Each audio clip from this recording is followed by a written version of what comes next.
ভাই গাড়ি কোন ক্ষতি করছে?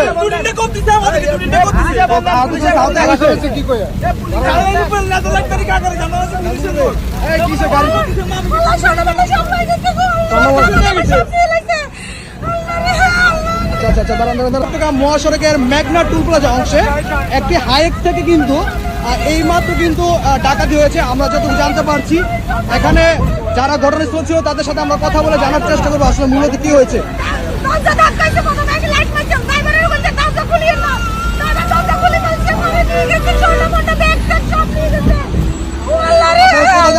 যাচ্ছিলেন কোথায়?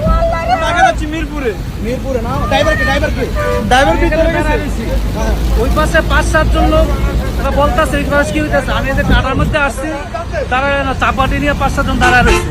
কারণ আমি বাইক নিয়ে সামনে আসি না, যদি আমার ধরে এখানে যদি বাসওয়ালা গাড়িওয়ালারা ছিল এরা যদি থামতো ধরতে পারতো। কাউকে কি চিনতে পারছেন? কাউকে চিনতে পারছেন? না, আমি মোবাইলটা বাইর করছিলাম ভিডিও করার জন্য, কিন্তু এর সামনে গাড়ি আসার কারণে ভিডিও করতে পারি না। কিন্তু কিছুক্ষণ আগে কিন্তু 5 থেকে 7 জন ডাকাত সদস্য তারা কিন্তু ডাকাতি করে কিন্তু তাদের স্বর্ণগয়না কিন্তু তারা নিয়ে যায়। আমরা আবারও আপনাদেরকে জানিয়ে রাখি, এই মুহূর্তে আমরা অবস্থান করছি ঢাকা চট্টগ্রাম মহাসড়কের সোনারগাঁও উপজেলার মেঘনা টুল প্লাজা অংশের ঠিক পুলিশ চেকপোস্টের পাশেই। আপনার গাড়ি থেকে কিন্তু এখানে কিন্তু অনেক কমলমতি শিশুরা রয়েছে, তারা কিন্তু এখানে কিন্তু গাড়ির গ্লাস ভেঙে কিন্তু এই ডাকাতি করে তাদের কাছ থেকে নিয়ে যায়।